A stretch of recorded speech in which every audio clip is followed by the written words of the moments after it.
Hello there folks, RJ from RJBTV, and let there be music because we're going into game number 3 between Burgersasu and Yeol, the game that I have been looking forward to quite a bit because this is going to be the final game between these two absolutely go-to players. It has so far, honestly, been really entertaining. It's been really entertaining to watch these two people play. Also, I forgot to add the game sound. There it is. And we have Burgersasu here on the yellow Protoss against Yeol here on the pink Terran. So for once, Burgersasu is on the Protoss. We don't see him on Protoss too often, but sometimes when he plays against these absolute expert level players, they of course do like to switch around a little bit more, because most oftentimes Burgersasu plays Terran or Zerg against just very good players. But against the very best players, they will always switch around per game, like some Zerg against Protoss, some Protoss against Zerg, and some Terran against Protoss, and the other way around. You name it, they do it. I have got very high expectations from Yeol here. He showed two very strong games in the two previous games. In the first one, he beat Burgersasu. In this second game, he almost beat Burgersasu. But after like 46 minutes of a back and forth battle, in the end, Burgersasu came out with a victory. It was maybe one of the most hardest fought battles from Burgersasu. He really was very close to dying many times. Like, the game was not going well for quite a long time, but in the end he just managed to persevere and pull himself together and managed to get an advantage over Yeol that he's fought for very hard. Very hard. Definitely not an easy victory. One of the more difficult ones we've seen on the channel so far. A little bit more game sound, just a little bit more. I think this should be enough. So Burgersasu here on the Protoss goes with a double gateway opening into probably a Nexus. This is very standard stuff. Both players are playing this very standard. So he gets the double Zealot there before he gets the gateway, the Nexus. So Pylon, gateway, Pylon, 2 Zealots, Nexus. And then of course he's going to get one more Pylon and a Cyber Core. That is the usual build order. Although I do have to add the Cyber Core comes after the double gas. After the double gas. So double gas first and the Cyber Core, which allows him to put some pressure on the opponent with the Zealots is moving out right now. He can do a little bit of damage with these to keep the Terran Marines away from his own base. Maybe kill a couple of them. That's just the idea here. Do a little bit of damage, prevent any damage, and then get a choke up as well. So let's switch to red and blue. Yellow and pink is a little bit difficult to see on the map. And yeah, he goes in there, but because Yeol went for an 8 barracks, 9 supply depot, he's on triple barracks with a little bit earlier production going on than if he had gone for a 8 supply depot and a 9 barracks. So he's got quite a good amount of Marines that Burgersasu cannot really fight into, not even if he adds 2 more Zealots to the mix. But if Yeol goes too far and responds too slow, then Burgersasu can definitely get the jump on those Marines, but I just don't think it's going to happen. Command Center and a gas are coming up in the back for Yeol. Burgersasu has a Cyber Core there on the way back at home. There's a Marine and an SCV in his base, so he has to keep 2 Zealots back. Zealot there from Burgersasu tried to go in there and try to get the kill on the Marines. They just reduced the number a little bit, because reducing the number of Marines is always great. But instead, because he has 2 Zealots in his base back at home dealing with the Marine and the SCV, he has to go into defensive mode, because 3 Zealots against like 10 Marines, the Marines win that easily. Now he has to buy time. He's getting distracted by the Zealot and the Marine. Yeol is basically multi-managing this very well. Although the Marine does go down with a small little miscontrol there. Try to go back into the backside, get a little bit more scouting done there at the back, see if there's maybe a Citadel of Dune, just anything out of the ordinary. You're still dancing back and forth there on the middle. Both players are still dancing back and forth. Now Yeol has saved up quite a bit of money. He's got a factory now on the way. Gonna probably go for a 5 barracks defense. Gonna have to get a engineering base soon as well. We have a robot there on the way in the front, Citadel of Dune in the back. I expect Burgersasu is just going to play this very standardly. Going to add on 1 more robotics, then a support bay in the back, get a shuttle with double reaver. Going to keep on building some Zealots, get Zealot speed level 1 attack. the most standard build order for Protoss against Terran. Like, Burgersasu does not really play things that are not standard. Tries to get on top of things. He's getting a pretty good push forward there. Manages to split the Marines in two directions, which is going to make it harder to control the Marines. Also going to expose them, like those on the middle. They're kind of cut off from the rest. So, Burgersasu can just keep pushing forward. Yeol made a pretty big mistake. He's going to lose a lot of Marines to this. He's going to have to pull off some great micro, some great control to prevent Marine bleed. And Marines are important this early in the game. Actually gets the Zealots into a pretty good spot where they're pretty difficult to use. So yeah, Yeol actually managed to turn it around. He could have lost a lot more, but he lost more than he should have lost. He lost more than he should have lost. Like, the great thing about the Zealot pressure early into the game is that you can kill a lot of Marines, reduce the amount of Marines, and less Marines means less defense. Because with the Reaver, you really just want to fly in from a position that is least protected, easiest to hit. The more Marines that exist in the base of the Terran, the harder that becomes. So killing Marines with Zealots in the early game like this sets you up for better mid-game attacks. Better shuttle dropping paths. Has it worked though? Has it been enough? There's only two cannons in the front, double Reavers on the way there in the middle. Yeol is moving back and forth, leaving Marine behind on the middle to function as an early warning system. He wants to know when the Zealots and the shuttle are going to leave Burgersasu's base. And then he's going to try to snipe the shuttle with these Marines here on the middle, right behind the ones in the front. Yeol is planning things out quite nicely. I've got pretty good expectations of how this is going to work out. Actually, he turns back. He turns back. Now, has he used his scan yet? No, he's not used it yet. Reavers are out, moving out into the middle. Marine spots the Zealots. Shuttle there in the back, wanting to go in. Has siege mode.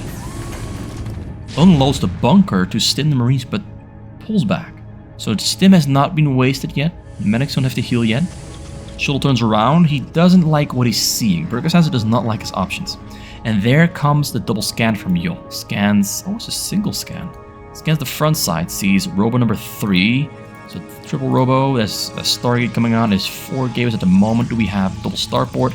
Double starport indeed. So Wraith defense is on the way. He's sticking to was going for a 4 barracks defense, not a 5 barracks defense. Most of the time, his middle spawn is a 5 barracks defense. He's going to go for 4 barracks instead. Wait, is 6 barracks. I was wrong. Like, most oftentimes, players either focus on the Wraith defense or the Marine defense, but looks like Yeol is going for both at the same time. He's using Wraiths and Marines for his defense. It's 6 barracks, not 7 though. Like, most of the time, I see players go for 7 barracks. Old drop comes in over a really good spot, starts unloading. Reavers are in the backside there though. Hard to approach the Reavers when Zealots are protecting them. He decides to use his Wraiths to soften up the shuttles and the Reavers first, and then take them down faster. Oh, great shots from the Reavers. Oh, those Reavers actually killed like 24 Marines, way more than they should have killed. This drop was way more successful than it should have been. There's not that many Marines remaining. Like, pretty much every single Marine that he had is dead and gone. Only Marines that are spawning are joining now. So he's just making new Marines. This drop was very effective. Like, he's still in the base he's killing even more Marines. Drop over the bottom side, nothing there to protect. Reavers are loading, and a High Templar on the scene. Templar storms it, misses the storm. Yeol pulls back just on time. On the top side, though, 2 Zealots are still running into the base. The Reaver on the bottom side killing stuff. This is going really bad for Yeol. But Yeol is managing to stay alive, but he's lost almost every single defensive unit he had. Almost every single defensive unit he had has been taken down. Luckily though, he's adding on 2 more barracks for an 8 barrack defense. Not something you usually see. 8 barracks is a lot of Marine production.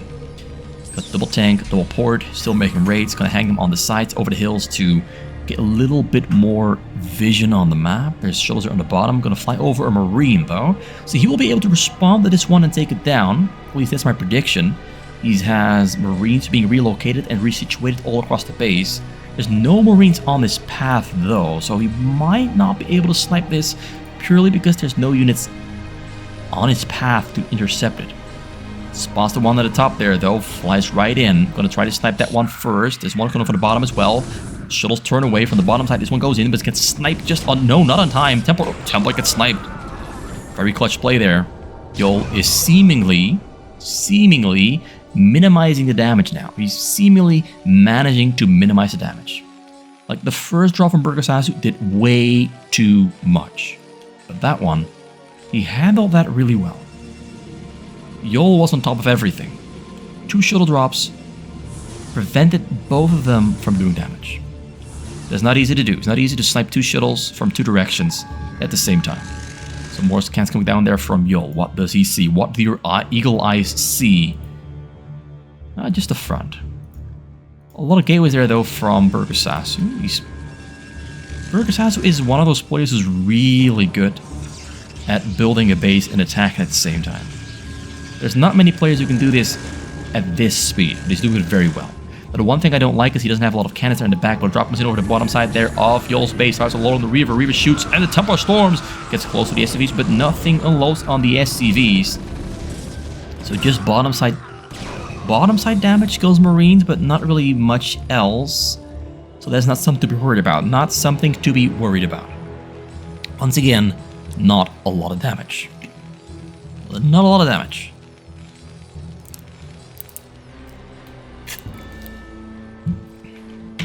So we currently have level 2 attack on the way for the Marines. I like that. I mention quite often that most Terran players only get level 1 attack, but getting level 2 attack when you go for a Marine defense is super important. Because usually the Protoss goes for air armor and ground armor. The air armor to keep the shuttles alive for longer, the ground armor to keep the Templars alive for longer. But Burgersasu is now going for a frontal attack. The frontal side is actually the weak side. Burgersasu is almost on max supply. He's gonna go and drop that. Gonna go for a drop and a frontal attack at the same time. Cannon's finishing up on the middle, has to retreat the raids. Very good position there from Burgersasu. Set up that frontal portion first before he went for the frontal attack. Like, the planning from Burgersasu is absolutely great. The planning is on point. Reavers alone to take down the walls. Templars storming all the tanks in the back. Marines going forward. Once the Templar storms have been done, one more storm there comes down. Marines are coming forward, and they will probably get mowed down there by the Reavers. Really good attack from Burgersasu. Really good attack from Burgersasu. Oh, Dragoon's getting closer and closer, taking down those tanks that got stormed earlier. He's breaking down those defenses, but ooh, Burgersasu's supply is dropping below Yeol's supply. Yeol is in a really good spot here, though. Like, the damage was great. He took down the entire front side, killed even more units. Oh, the Reavers are still alive. Like, those 2 Reavers killed so many things. They killed supply depots, they killed tanks, they killed Marines, they killed medics, they killed so many different things. That attack was 100% worth it. Reduced the amount of available units that Yeol has to defend. Like, Yeol does have that 8 barracks production, so he will be able to rebuild a lot of the Marines very quickly. But it takes a while before they... Oh, no cloak on the raids. So the raids cannot snipe the shuttles, which allows the Corsairs to just kill the raids very quickly. Tries to unload on the high ground, though, to take down those structures, but that unload did not really go too well. He does have 4 Dragoons on the high ground, though. And being on the high ground halves the hit chance on those units. It takes longer to take them down than it usually would, so the Dragoons are actually being really annoying. Yeol, though, quickly rebuilding his defenses. Yeol is playing phenomenal. I'm impressed by how well he's playing this, because Burgersasu has pulled off some really good moves this game, and none of them have seemingly worked, beside the very first drop. Yeol is rebounding, recovering really well. The most on the bottom corner. Reavers on the scene. Reavers on the scene. Templars on the scene. Oh, wow. That storm was huge. Well, it was the Reaver that finished it all off, but the storm did the first little bit of damage. More storms coming down. Frontal attack as well. I think that Storm Reaver combo on the bottom killed like 30 Marines, and that really, really weakened Yeol a lot. Because now these Zealots coming on the front with their level, I assume, 2 upgrades. 2-1-1 are just destroying everything. Now Yeol does have level 2 attack. Level 3 attack is on the way, so he will be able to take them down quite easily with the additional attack upgrades. Dropping from the top side. Everything is happening at the same time. Draw a storm! Huge storm! Huge storm. I think it's about 21 kills. Could have been worse, but everything hurts at this point in the game. At this point, everything that Yeol takes as damage hurts him significantly. But he's still in the race, he's low on money, so recovering his army is a little bit difficult at the moment. And the raids do not do that well against the Archon at the bottom. Another frontal attack comes in, drop comes over the sky. Ooh, can he snipe the shuttles on time? No, he cannot. Starts to unload everything. Well, everything unloaded in the front. You will take it down. This Archon has done so much. 15 kills on that Archon. That Archon was absolutely disgusting. And Burgersasu is playing a really solid game. Like, the attacks are non-stop. This is prime Burgersasu showing off that he still has everything it takes to play an amazing Protoss. So a little bit of Zealots there on the middle, going for another little attack there on the front just to be annoying, just to kill this little section in the front that's recovering. As a drop comes in over the top, the raids are in the front, repositioning. Sees the courses on the bottom, drop from the top, drop from the top, drop from the top. Unloads on the scene. SCV's running to safety, although they do get stormed, but loses only 2 of them. Oh no, don't return just yet. Don't return too early. Is there another storm there on a high Templar? No, that one does not. This one does, though. Nope, nope, never mind. And here another frontal wave. Like, this is the style that Burgersasu is so extremely good at. An attack is happening every 20 to 30 seconds. Every 20 to 30 seconds, an attack happens. Defending this is really difficult because you never ever get a moment to breathe. Storms are too far away. That one hits him though. That one hits him really hard. Took down about 30 SCVs. That one was the very good storm drop. I think this might be the point where Yeol is going to start blading out. He just lost too many SCVs. He's putting all of his SCVs from the gas onto the minerals though, which is a really important move. He has 2,000 gas, he doesn't need any more gas at the moment. He's completely fine with the gas, just put all of it on the minerals. I like that choice a lot. Another drop from the top, where is he gonna unload? Flies in deep, finds a hole. Tempo's on the scene, double storm, oh, kills even more of the SCVs, only 25 still alive. Burgersasu is not giving Yeol a moment to breathe. He takes down the raids as well. One more high Templar has storm. He's going to storm the remaining SCV. Oh no. Oh no. Oh. 6 SCVs. 123 minerals. Yeol got absolutely destroyed at the end there. Once Burgersasu got rolling. Once he had all the production he needed. Triple Robo. About 20 gateways. Maybe even more than 20. Let me count. That's 8. 13. 15. 20, 21. 21 gateways. A lot of production. Triple Forge for triple upgrade. He's got 222. Level 3 armor's on the way. He's got 1 Cyber Core. Fleet Beacon there as well. Cannons come into the top. Probably for a carrier shield battery proxy base here on the top. But the frequency and precision of his attacks were really good. The amount of damage he did, not necessarily to structures, but to units, on every single drop was amazing to watch. Like these drops on the bottom right here. 30 Marines dead and gone. And then he started killing even more because the Templars and Reavers were still alive. Same with the attacks on the front. The effectiveness of his attacks, the cost efficiency was amazing. Even though it only took him until the last 2 drops to actually kill SCVs. Most of these drops killed so many units that Yeol was always in a state of recovery. And they happened so frequently that he never really had time to recover, even though he needed time to recover.